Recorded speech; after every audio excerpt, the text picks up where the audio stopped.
ఆరోగ్యశ్రీని ఇక నడపలేమని ఆసుపత్రులు చెప్తున్నాయని, సూదికి దూదికి డబ్బులు లేవని ఆవేదన వ్యక్తం చేస్తున్నారని AP PCC chief YS Sharmila విమర్శించారు.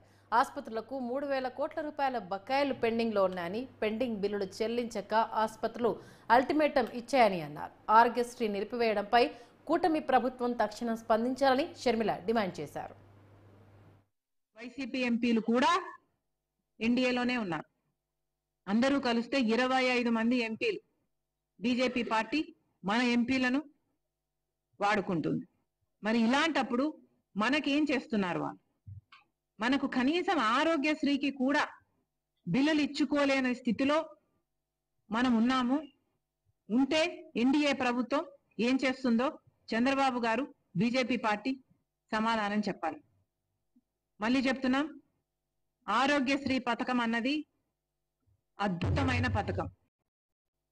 ఎవరు మొదలు పెట్టారు అన్న విషయం పక్కన పెడితే, యాజ్ అ స్కీమ్ ఆరోగ్యశ్రీ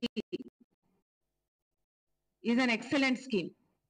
దేశ విదేశాలలో ఎంతో మంది దీన్ని మళ్ళీ ఎమ్యులేట్ చేయడం జరిగింది. కారణం, ఇది ఎంతో మంది పేద ప్రజలకు ఆసరా ఇచ్చే పథకం కాబట్టి ఈ ఆరోగ్యశ్రీ పథకాన్ని రక్షించాల్సిన బాధ్యత ప్రతి నాయకునికి ఉంది, ఇర్రెస్పెక్టివ్ ఆఫ్ పార్టీస్.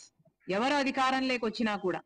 నాకైతే ఆశ్చర్యంగా ఉంది, జగన్మోహన్ రెడ్డి గారు సెప్టెంబర్లో బిల్లులు చెల్లించారు, ఆ తర్వాత ఆరోగ్యశ్రీకి బిల్లులే చెల్లించలేదు అని.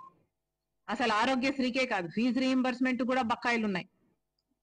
అసలు జగన్మోహన్ రెడ్డి గారు, రాజశేఖర్ రెడ్డి గారు తలపెట్టిన జలయజ్ఞం కూడా 54 ప్రాజెక్టులు రాజశేఖర్ రెడ్డి గారు తలపెడితే 12 ప్రాజెక్టులు రాజశేఖర్ రెడ్డి గారు పూర్తి చేస్తే 42 ప్రాజెక్టులు మిగిలిపోయిన ప్రాజెక్టులను నేను 6 నెలల్లో పూర్తి చేస్తాను అని చెప్పిన జగన్మోహన్ రెడ్డి గారు, నేనే వారసుని అని చెప్పుకుంటున్న జగన్మోహన్ రెడ్డి గారు, మరి రాజశేఖర్ రెడ్డి గారి జలయజ్ఞం ప్రాజెక్టులు మీరు ఎందుకు పూర్తి చేయలేదు? మీరు సమాధానం చెప్పాల్సిన అవసరం ఉంది. మీరు రాజశేఖర్ రెడ్డి గారికి ఇంత ప్రియమైన ఆరోగ్యశ్రీ పథకానికి కూడా బిల్లులు చెల్లించలేదు.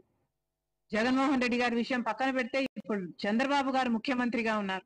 Irrespective of parties, this is an excellent scheme. Chandrababu గారికి ఆరోగ్యశ్రీని రక్షించాల్సిన బాధ్యత ఎంతైనా ఉంది. ఆరోగ్యశ్రీ మన ప్రజలకు ఎంతో పనికొచ్చే పథకం.